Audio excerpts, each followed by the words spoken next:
اعوذ باللہ من الشیطان الرجیم بسم اللہ الرحمن الرحیم السلام علیکم ورحمۃ اللہ وبرکاتہ۔ آؤ بچوں سنیں کہانی میں سب بچوں اور بڑوں کو خوش آمدید۔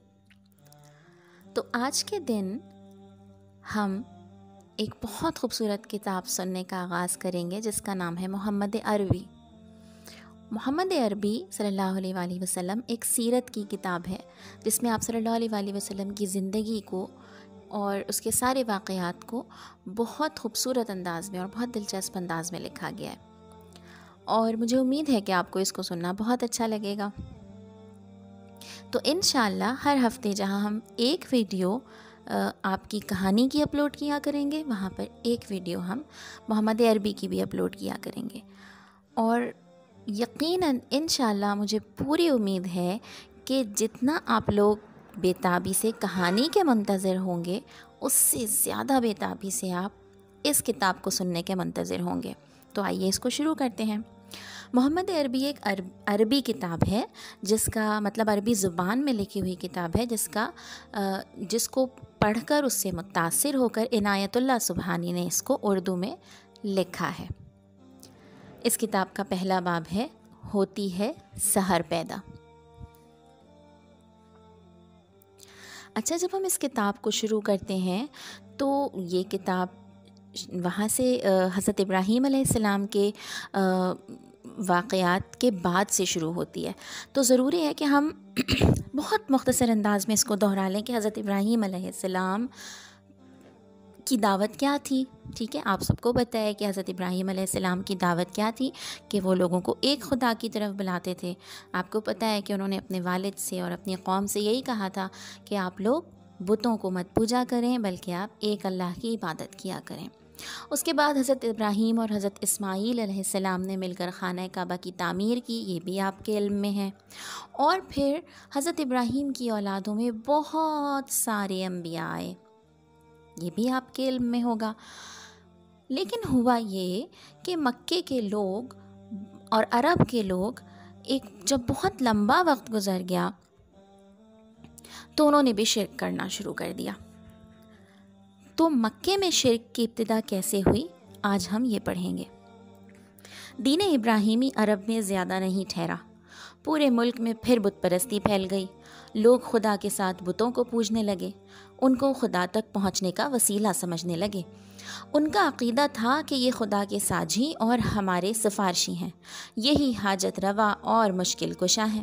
چنانچہ مصیبتوں میں انہی کو پکارتے، فریادیں بھی انہی سے کرتے اور مرادیں بھی انہی سے مانگتے۔ حضرت ابراہیم علیہ السلام تو خالص توحید کے داعی تھے اور شرک اور بت پرستی سے بیزار، لیکن یہ لوگ ان کا سکھایا ہوا سبق بھول گئے اور مورتیوں کے پجاری بن گئے۔ لیکن ایسا ایک دم نہیں ہو گیا، اس میں بھی زمانہ لگا، نہ جانے کتنی صدیاں بیت گئیں اور نہ جانے کتنی نسلیں گزر گئیں، تب کہیں جا کر شرک کے پیر جمے۔ یہ شرک آیا کہاں سے؟ بت پرستی پھیلی کیسے؟ بات یہ تھی کہ ابراہیم علیہ السلام اور اسماعیل علیہ السلام سے عربوں کو بے انتہا عقیدت تھی۔ کعبہ انہی دنوں کی تعمیر تھی، اسی لیے ان کو کعبے سے بھی بڑی محبت تھی۔ پھر یہ محبت اسی تک محدود نہ رہی، اس کے ارد گرد جتنے پتھر تھے وہ بھی ان کے نزدیک بہت ہی محبوب اور متبرک بن گئے۔ اب اگر وہ مکے سے باہر جاتے روزگار یا کاروبار کے لیے تو وہاں کا ایک پتھر بھی ساتھ لے لیتے۔ ان کا خیال تھا کہ اس سے سفر میں برکت ہوگی اور مقصد میں کامیابی۔ پھر بات یہیں تک نہ رہی، جو لوگ مکے سے کچھ دور رہتے تھے وہ کعبے کے پاس سے پتھر اٹھا کر لے گئے اور اپنے یہاں نصب کر لیے۔ اب وہ کعبے کی طرح ان کا طواف کرتے، حجر اسود کی طرح ان کو بوسہ دیتے۔ اس طرح وہ عقیدہ جس کے خلاف حضرت ابراہیم علیہ السلام نے زندگی بھر جہاد کیا تھا، عرب میں پھر لوٹ آیا۔ پھر ایک بات اور تھی جس کی وجہ سے یہ عقیدہ اور تیزی سے پھیلا۔ آتش فشاں پہاڑ پھٹتے تو لاوے کی شکل میں جو پتھر نکلتے، ان کے بارے میں تصور تھا کہ یہ ٹوٹے ہوئے تارے ہیں جو آسمان سے زمین میں آ گئے ہیں۔ یہیں سے وہ پتھر مقدس سمجھے جانے لگے، کیونکہ بعض قومیں تاروں کی عظمت کی قائل تھیں، اس لیے کہ ان میں خلاق عالم یعنی اللہ تعالیٰ کی قدرت کا جلوہ تھا، اس کی طاقت اور عظمت کا پرتو تھا۔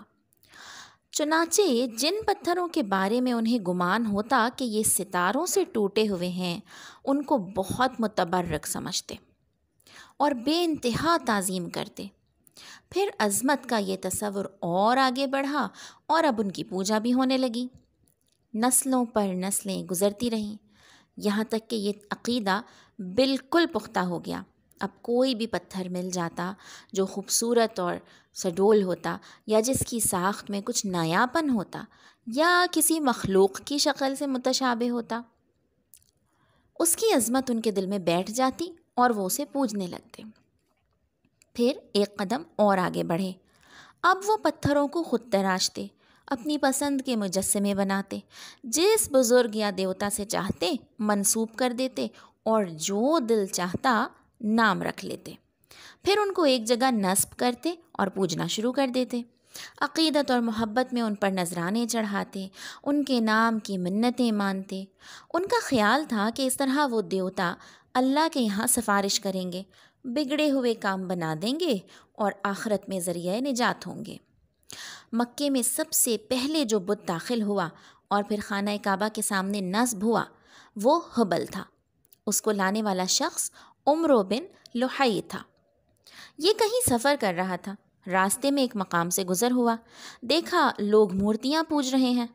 اس کو بہت بھلا معلوم ہوا، ان سے کہا ایک مورتی ہمیں بھی دے دو، ہم اپنے یہاں لے جائیں گے، ہم بھی اس کی پوجا کریں گے۔ لوگ بخوشی تیار ہو گئے اور وہ مورتی لے کر مکے آ گیا۔ پھر رفتہ رفتہ کعبہ کے پاس اور مورتیاں آ گئیں۔ ان میں 2 مشہور مورتیاں اساف اور نائلہ بھی تھیں۔ یہ چاہے زمزم پر نصب تھیں۔ اس وقت چاہے زمزم بالکل پٹ چکا تھا، یعنی بند ہو چکا تھا۔ بہتیرے تو اس کے نام تک سے نا آشنا تھے۔ یہی نہیں، بیشتر قبیلوں کی اپنی اپنی مورتیاں بھی تھیں جو ادھر ادھر مختلف علاقوں میں نصب تھیں، مثلاً عزا، لات، منات۔ یہ وہی گھر تھا جسے ابراہیم اور اسماعیل علیہ السلام نے اپنے مقدس ہاتھوں سے بنایا تھا، بڑی آرزوؤں اور تمناؤں سے بنایا تھا، جس کے بنانے میں اپنا خون پسینہ ایک کیا تھا۔ کیوں؟ صرف اس لیے کہ یہ توحید کا مرکز بنے، رب کا سب سے بڑا گھر بنے۔ لیکن قوم نے ساتھ نہ دیا، یہی خانہ خدا بت خانہ بن گیا، یہی مرکز توحید منبع شرک بن گیا۔ لوگوں نے ابراہیم علیہ السلام کا دیا ہوا سبق فراموش کر دیا۔ اب انہیں یاد بھی نہ رہا کہ کبھی اس گھر سے توحید کی صدا بلند ہوئی تھی، بلکہ اب ان کے لیے یہ تصور کرنا بھی دشوار تھا کہ بت پرستی کے سوا بھی کوئی سچائی ہو سکتی ہے۔ جس باپ نے بتوں سے بغاوت کر کے پوری قوم کی دشمنی مول لی تھی، آج اسی باپ کی اولاد ان بتوں پر جان و دل سے فدا تھی۔ مکے میں نہ جانے کتنے انقلابات آئے اور گزر گئے، نہ جانے کتنی نسلیں آئیں اور مٹ گئیں، نہ جانے کتنی قومیں حکمران ہوئیں اور بے دخل ہو گئیں، یہاں تک کہ باغ ڈور قصی کے ہاتھ میں آئی۔ یہ کلاب کے بیٹے تھے اور اسماعیلی خاندان سے تھے، یعنی حضرت اسماعیل علیہ السلام کی اولادوں میں سے تھے۔ قریشی رشتہ داروں اور عزیزوں نے بھی ساتھ دیا اور ہر طرح ان کا تعاون کیا۔ مکے میں اب تک خیمے ہی خیمے تھے، عمارتوں کا نام و نشان نہ تھا۔ کسی میں یہ ہمت نہ تھی کہ سرزمین کعبہ میں کوئی گھر تعمیر کرے یا کوئی اور عمارت بنوائے جو بیت اللہ سے اونچی ہو۔ قصی پہلے شخص ہیں جنہوں نے یہ ہمت کی۔ انہوں نے ایک عمارت بنوائی جس کا نام دار الندوہ رکھا۔ وہاں وہ اشراف مکہ کو جمع کرتے، یعنی مکہ کے بڑے بڑے شرفاء کو، شریف لوگوں کو، مشہور لوگوں کو، بیٹھ کر شہری مسائل پر غور کرتے، اہم معاملات میں ان سے مشورے لیتے، وہیں پر مقدمات کے فیصلے ہوتے، شادی بیاہ کے مسائل طے ہوتے۔ پھر قصی نے قریش کو بھی عمارتیں بنانے کا حکم دیا، چنانچہ انہوں نے کعبے کے آس پاس اپنے گھر تعمیر کیے، البتہ بیچ میں بہت کافی جگہ چھوڑ دی کہ حاجی آئیں تو طواف وغیرہ میں کوئی زحمت نہ ہو۔ قصی نے اپنے دور میں کئی بڑے کام کیے جو ایک زمانے تک یادگار رہے۔